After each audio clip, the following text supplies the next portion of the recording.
Benvenuti tifosi del Napoli. Lasciate un like al video e iscrivetevi al canale così da rimanere sempre aggiornati sulle ultime novità della nostra squadra del cuore. Guardiamo il video. 14 anni fa arrivò alla Juve. È migliore il Conte di oggi? Io arrivai nel 91esimo. Da allenatore? Sì, 14 anni. Vabbè, gran parte della mia vita calcistica l'ho trascorsa lì ed è stata una grandissima esperienza, un grande insegnamento sotto tutti i punti di vista. Io cerco di essere migliore non solo rispetto a quegli anni, ma anche rispetto a 24 ore fa. Abbiamo il dovere di migliorarci ogni giorno. Rispetto a ieri, 2 mesi fa, mi sento molto più completo. Ho anche 55 anni, esperienze importanti anche all'estero, da CT, club importanti. È inevitabile che nel tuo percorso fai tesoro e se vuoi restare in scia devi sempre studiare, avere un'evoluzione rispetto a ieri, rispetto alla psicologia per gestire il gruppo, i rapporti umani con le persone del club, dirigenti, presidenti. Non ti devi mai sentire appagato e cercare sempre l'eccellenza.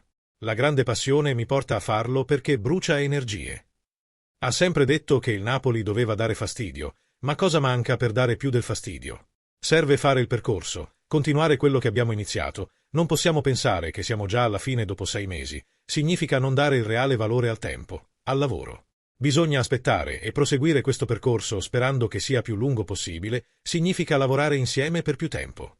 Cosa manca? Mancano delle cose, non sto qui a sottolineare, siamo all'inizio. Anche finora siamo andati spediti, non ti puoi alzare dall'oggi al domani e dire che sei pronto a vincere. Detto questo, lavoriamo per ottimizzare tutto e tirare fuori il meglio. Sarà per l'esperienza che ho, ma voglio andare sempre cauto perché so che abbiamo bisogno di altre step. Poi ognuno può dire ciò che vuole, ma sono soggettive. Io da dentro so che servono step importanti per dire ci siamo. Più 12 sulla Juventus dall'andata, cioè in 16 partite e più 13 totali. Demeriti della Juve che non decolla o meriti del Napoli? La Juventus è imbattuta da 21 partite, nessuna squadra è riuscita a batterla, quindi tutti questi demeriti non ci sono. Molti pareggi potevano essere delle vittorie e si è creato questo distacco. Non dimentichiamo che l'anno scorso siamo arrivati a 18 a 20 punti dalla Juventus, ci dimentichiamo i distacchi rispetto a Juve, Milan e Atalanta. Ogni tanto ricordiamolo. È importante. Il gap rispetto all'anno scorso oggi ce lo siamo dimenticati tutti. Non ci aspettavamo Conte al megafono. Puntualizziamo. Io non ho preso il megafono, mi è stato dato. Qualcuno può credere che fosse nella valigia. Mi è stato dato per dire 2 parole, siccome al giorno d'oggi ringraziare è sempre più difficile. È difficile sentirlo, ma è il minimo che potessi fare per me e la squadra ringraziare i tifosi che prima e dopo il viaggio a Bergamo si sono riversati in questa maniera incredibile. Mi è stato chiesto perché, sinceramente, saremmo ancora a Capodichino se io non avessi detto qualcosa.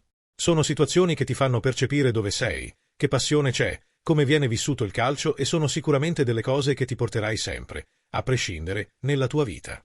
Stiamo parlando di una partita, la seconda di ritorno, quindi ringrazio ancora a nome anche dei calciatori tutta quella gente che ha sacrificato il proprio tempo per salutarci. Mi sono sentito in dovere di ringraziare chi fa sacrifici per il Napoli. Lei ha giocato Napoli-Juve da avversario, ha avuto la percezione che qui non è una gara normale. Io ho percepito pure che Napoli-Atalanta non era normale, Napoli-Verona, Napoli-Roma non era normale, ride, NDR. Sto percependo che non dico che lottiamo contro tutti ogni partita. Ride, NDR.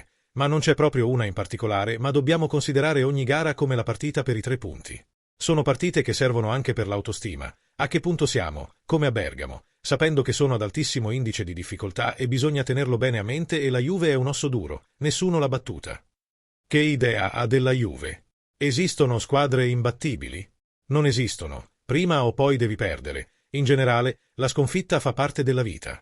È una squadra quadrata, ha giocatori forti, l'anno scorso sono arrivati con molti punti davanti, hanno fatto un ottimo mercato, fanno la Champions, sono un top club, come le milanesi, deve avere sempre grande rispetto, dietro c'è una storia importante e ogni anno partono per vincere, lì non puoi nasconderti, l'obiettivo è sempre uno, vincere. Quanto il mercato di gennaio può accelerare il tempo del suo percorso? Ogni finestra ti può migliorare. Se non sarà adesso o a giugno dovrai farlo perché vogliamo tornare in Europa e oggi come rosa dobbiamo sicuramente nell'eventualità, ma senza mettere le mani, affrontare il discorso. Vale per tutte le squadre. Ogni finestra se fatta nella giusta maniera ti rinforza per il presente e per il futuro. Il mercato fatto in estate mica sarà solo per il presente. Anche per il futuro ci sono giocatori che potranno stare qui tanti anni, mettere così delle basi e poi aggiungere dei pezzi.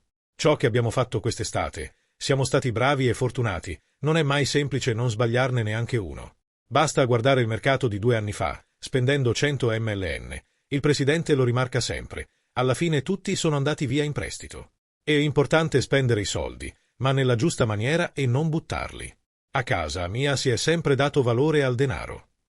Meglio i rinforzi adesso o a giugno? Io parlavo di ogni sessione di mercato, in generale, per migliorarsi. Poi sull'opportunità è giusto che il club lo decida. Io sono venuto qui per dare una mano in un momento di difficoltà al presidente e alla sua famiglia, non mi metterò a fare nulla di particolare, bisogna essere costruttivi. Le cose sono molto chiare e le ho dette anche in precedenze. Abbiamo un gruppo di ragazzi di cui sono contento, con questi ragazzi possono andare in guerra, se arriverà qualcuno che ci può dare una mano a migliorare ben venga, altrimenti se non viene nessuno ce ne faremo una ragione e lavoreremo, staremo zitti, ma in futuro sicuramente la rosa va rafforzata in maniera importante. Se rientreremo in Europa, oggi siamo pochi. Come sta? Buongiorno. Ha iniziato questa settimana a lavorare con noi, è come se dovesse fare una preparazione fisica. Ha perso un po' di massa muscolare, stiamo cercando di rimetterlo in pista. È molto importante avere il feedback del calciatore, non mi è mai piaciuto spingere i calciatori, forzarli. Ho avuto anche io tanti infortuni e so che l'infortunio deve essere autogestito anche mentalmente e si deve sentire pronto. Stiamo allenando Alessandro, è in gruppo con delle cautele, non so adesso, è molto soggettiva. Lo ascolteremo e non forzeremo mai, nel momento in cui mi dirà sono pronto lui tornerà. Ciaju Motta alla prima sconfitta in campionato. Siamo consapevoli al 100%, in molte partite abbiamo reagito bene, in altre come oggi no. Noi della Juventus non riusciamo a vincere su questo campo dal 2019, non è solo oggi, è la 6ª sconfitta consecutiva su un terreno difficile.